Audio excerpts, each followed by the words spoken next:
संध्याकाळ होत आली होती. पर्वताच्या मार्गावर संध्याकाळ अधिकच गर्द होत चालली होती. शैलेन गाडीत बसून विचार करीत होता की कुठे मुंबईतील गर्दी आणि कुठेही डोंगरांमधील शुद्ध हवा. आज कितीतरी वर्षांनंतर तो आपल्या घरी आपल्या आईवडिलांना भेटायला निघाला होता. त्याचे घर कुर्ग येथे होते.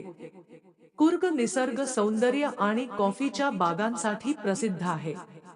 त्याची बहीण इरा, जी त्याची बहीण कमी आणि मैत्रीण जास्त होती, ती अमेरिकेहून आली होती. जास्त करून त्याचे आईवडील त्याच्यासोबत मुंबईत राहत, कारण आंतरराष्ट्रीय कंपनीत काम करणाऱ्या शैलेनकडे वेळ नव्हता. तो आपल्या कुटुंबासह मुंबईत राहत होता. परंतु यावेळी इरा आली होती आणि तिला यावेळेस आपला वेळ कुर्गमध्ये घालवायचा होता. तिला भेटण्यासाठी आणि आपल्या बालपणीच्या आठवणींना उजाळा देण्यासाठी. शैलेन 3 दिवसांसाठी आपल्या घरी निघाला होता. मायसोरच्या पुढे असलेली तांदळाची शेती आणि स्वच्छ, सुंदर गावांना मागे टाकत त्याची गाडी पुढे निघाली होती. त्याच्या घरापर्यंत जाणारा रस्ता नयनरम्य होता. सहजच शैलेनला आठवण झाली की इराला तिच्या बालपणीच्या मैत्रिणींना भेटून त्यांच्यासह शाळेत जाण्याची इच्छा आहे. यावेळेस तिच्याकडे वेळेची कमतरता नव्हती. इरा आणि तिच्या सर्व मैत्रिणी एकाच शाळेत शिकल्या होत्या. त्यांना पुन्हा एकत्र मिळून शाळेत जायचे होते आणि खूप वर्षांनंतर अखेर ती संधी मिळाली होती. मला बरेच झाले, शैलेनने मनातल्या मनात विचार केला. तोही त्याच शाळेत शिकला होता. इरा आणि तिच्या मैत्रिणींपेक्षा तो 3 वर्षांनी मोठा होता. भाऊ-बहीण एकमेकांच्या सुखदुःखाचे वाटेकरी तर होतेच, पण सोबतच सर्व गुपिते एकमेकांना सांगत असत. एकमेकांची रहस्ये सर्वांपासून लपवून ठेवत. याची आठवण होताच शैलेनला हसू आले. त्याला इराच्या मैत्रिणी आठवल्या. त्या सर्व इराप्रमाणेच खोडकर होत्या. अनेकदा तो इराच्या मैत्रिणींना सोडायला त्यांच्या घरी जात असे. त्याने इराच्या ब्याच मैत्रिणींना सायकल चालवायला शिकविली होती. या वेळेस तो इराला विचारणार होता की तिच्या सर्व खोडकर मैत्रिणी कुठे आहेत व कशा आहेत. तसे तर फेसबुक आणि व्हॉट्सअपमुळे सर्व एकमेकांच्या संपर्कात होत्या. शैलेनला इराच्या मैत्रिणींची नावे आणि चेहरे आठवू लागले.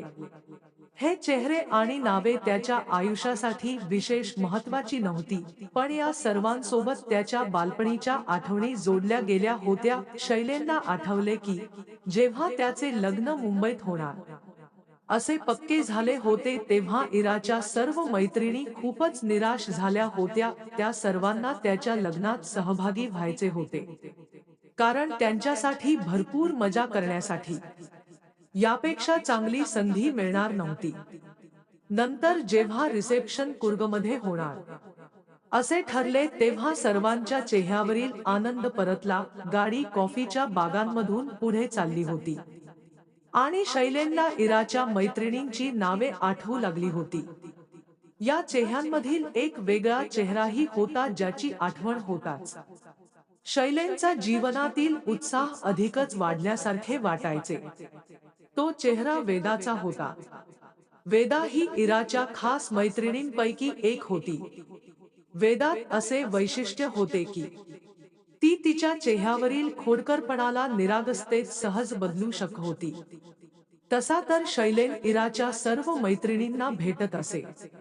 पण एका रविवारच्या संध्याकाळी असे काही घडले की त्यानंतर त्याला वेदाला भेटताना अवघडल्यासारखे वाटू लागले होते. शैलेन वेदाला शेवटचे भेटला त्या गोष्टीलाही आता 16 वर्षांहून अधिक काळ लोटला होता. ती शैलेनच्या रिसेप्शनलाही येऊ शकली नव्हती. त्या रविवारच्या संध्याकाळी असे काही घडले होते की जे आजही शैलेनला जगण्याची प्रेरणा देत असे. तसे तर एक सुखी आयुष्य जगण्यासाठी जे काही हवे ते सर्व त्याच्याकडे होते. पण तरीही रविवारची ती संध्याकाळ नसती तर सर्व अधुरे राहिले असते. 16 वर्षांपूर्वी सोशल मीडिया नव्हता. त्यावेळेस चिठ्ठी म्हणजे प्रेमपत्र लिहिली जायची. त्या रविवारच्या संध्याकाळी अशीच एक चिठ्ठी शैलेनला मिळाली होती. त्या चिठ्ठीत त्याचे खूप कौतुक करण्यात आले होते. आणि त्याने केलेल्या प्रत्येक मदतीसाठी, सायकल शिकविणे, गृहपाठासाठी मदत करणे इत्यादी धन्यवाद देण्यासह शेवटी असे लिहिले होते की शैलेनने त्या रात्री 8 वाजता फोनची वाट पहा. पत्राच्या शेवटी वेदाचे नाव लिहिले होते. शैलेन ती चिठ्ठी हातात घेऊन तिथेच बसून राहिला. तसे तर त्या चिठ्ठीत त्याच्यावर प्रेम असल्याबाबत कुठलाच उल्लेख उघडपणे केलेला नव्हता, पण चिठ्ठी लिहिणारी मुलगी वेदाच होती हे स्पष्ट झाले होते. तिला तो आवडत असे. पहिल्या आणि कदाचित शेवटच्या वेळेस असे घडले होते की एखाद्या मुलीने त्याचे कौतुक केले होते. महानगरांमध्ये आणि त्याच्या परदेशातील प्रवासात अनेक महिला मैत्रिणींनी आणि महिला सहकर्मचाऱ्यांनी त्याचे कौतुक केले होते, पण त्या सर्वमध्ये नाटकीपणा जास्त होता. ही चिठ्ठी आणि त्यातील भावना शैलेनला द्वबिंदूच्या थेंबाप्रमाणे सुखावह वाटत असे. त्या काळात भावनांमध्ये खरेपणाची ऊब होती. आजच्या प्रमाणे त्या वरवरच्या थंड नव्हत्या. आजही ती चिठ्ठी शैलेनने जपून ठेवली होती. जेव्हा कधी शैलेनला ती चिठ्ठी आणि त्यात लिहिलेले शब्द आठवायचे, तेव्हा त्याचा थकवा बऱ्याच अंशी निघून जायचा. तो त्या रविवारच्या संध्याकाळी फोनची वाट पाहत होता. पण वेदाने 8 वाजताची चुकीची वेळ निवडली होती. रविवारच्या रात्री शैलेनचे वडील सर्वांसोबत जेवत आणि फोनही त्याच खोलीत होता. वेदा फोन करण्यासाठी वेगळा एखादा दिवस निवडू शकत होती. शैलेन रात्रीचे 8 वाजण्याची वाट पाहत होता. चिठ्ठीत लिहिल्याप्रमाणे फोन आला आणि तोही 8 वाजताच. फोन वडिलांनी घेतला. जेव्हा ते घरी असायचे तेव्हा तेच फोन घ्यायचे. पण फोन कट झाला आणि पुन्हा आलाच नाही. पुढचे काही दिवस शैलेनने वेदाचा विचार करण्यात घालवले. त्यानंतर तो वेदाला भेटला, पण तेव्हा परिस्थिती अशी नव्हती की तो तिला चिठ्ठीबाबत विचारू शकला असता. त्यानंतर हळूहळू सर्व आपापल्या आयुष्यात पुढे गेले. शैलेन मुंबईला आला. इरा अमेरिकेला आणि वेदा बंगळुरूला गेली. त्यानंतर असे ऐकायला मिळाले होते की वेदाचे लग्न बंगळुरूलाच झाले होते. पण शैलेन ती चिठ्ठी विसरू शकला नाही. आजही रविवारचीच संध्याकाळ होती आणि शैलेन आपल्या घरी कुटुंबियांना भेटायला चालला होता. आता त्याची गाडी वळणदार रस्त्यावरून घराच्या दिशेने निघाली होती. अचानक मोबाईल वाजला. इराने फोन केला होता. आणखी किती वेळ लागेल? इराने उतावीळपणे विचारले. बस आणखी अर्धा तास. कॉफी तयार ठेव. मी पोहोचतोच आहे. शैलेनने उत्तर दिले. तेवढ्यात इराने विचारले, ओळख कोण आहे माझ्यासोबत? तिने अचानक विचारलेल्या या प्रश्नामुळे शैलेन गोंधळला. कोण असेल ब्र? तितक्यात इरा म्हणाली, अरे माझी सर्वात प्रिय मैत्रीण वेदा. शैलेनचे हृदय धडधडू लागले. त्याला पुन्हा एकदा ती चिठ्ठी आणि रविवारची संध्याकाळ आठवली. तो स्वतःशीच हसला. वेदा आली होती. या गोष्टीचा त्याला आनंद झाला. संध्याकाळ गर्द होत चालली होती. शैलेन घरी पोहोचला. तेथे पोहोचताच आईवडिलांच्या पाया पडला. तेवढ्यात मागून आवाज आला, हॅलो, कसा आहेस? शैलेनने मागे वळून पाहिले असता वेदा समोर उभी होती. हॅलो वेदा, कशी आहेस? शैलेनने तिच्याकडे पाहत हस्त विचारले. मजेत, वेदाने उत्तर दिले. शैलेनने पाहिले की वेदात फारसा बदल झाला नव्हता. तेच डोळे, तसाच चेहरा, तोच निरागसपणा आणि या सर्वांमागे तोच खोडकर स्वभाव. काही औपचारिक गोष्टी आणि एकमेकांच्या कुटुंबाची विचारपूस केल्यानंतर त्यांनी कॉफी प्यायला सुरुवात केली. शैलेन मनोमन विचार करू लागला की वेदा रविवारची ती संध्याकाळ विसरली असेल का? तसे पाहायला गेल्यास आठवणीत ठेवण्यासारखे होते तरी काय. एका चिठ्ठीचा विसर पडणे सोपे होते. पण शेवटी काहीही झाले तरी ती चिठ्ठी वेदाने स्वतःच्या हाताने लिहिली होती. स्वतः लिहिलेल्या चिठ्ठीला ती कशी काय विसरली? तसेही आजच्या फेसबुकच्या युगात एका छोट्याशा चिठ्ठीचे महत्त्व तरी कितीसे असणार. पण त्या काळात चिठ्ठीमुळेच दोन हृदये जोडली जात होती. त्या चिठ्ठीने शैलेनला एक जाणीव करून दिली होती. कोणाला तरी आपण आवडत असल्याची सुखद जाणीव, ही जाणीव जीवनात अत्यावश्यक असलेल्या हवा आणि पाण्याइतकी महत्वाची नसली तरी तिचे असणे जीवन आणखी सुंदर बनविते. पण आश्चर्य म्हणजे वेदाला हे काहीच आठवत नव्हते.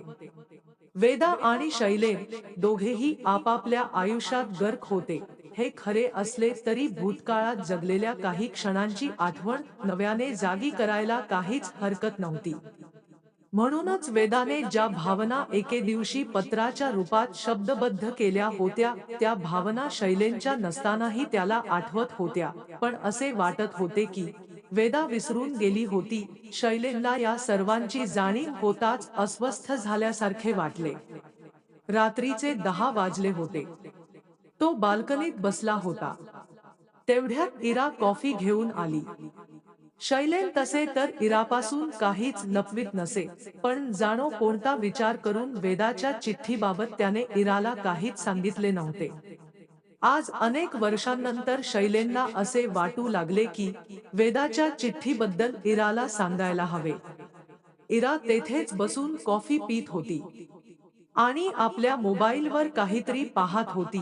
वेदा कुठे कामाला जाते का? शैलेनने विषयाला हात घातला. हो, मोघं उत्तर देऊन इरा पुन्हा मोबाईल पाहू लागली. कुठे? शैलेनने विचारले. तिचे बंगळुरूमध्ये एनजीओ आहे. इराचे लक्ष अजूनही मोबाईलमध्येच होते. शैलेन पुढे बोलण्यासाठी उगाचच गळा खाकरत म्हणाला, तुला माहित आहे का? वेदाने मला एक चिठ्ठी लिहिली होती. खूप आधी, जेव्हा तुम्ही महाविद्यालयात शिकत होता.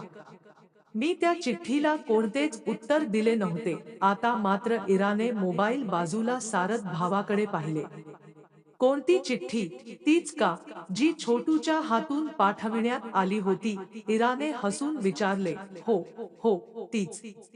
तुला माहित आहे का? शैलेनला इराने त्या चिठ्ठीचा विषय हसण्यावारी घेतल्याचा राग आला होता.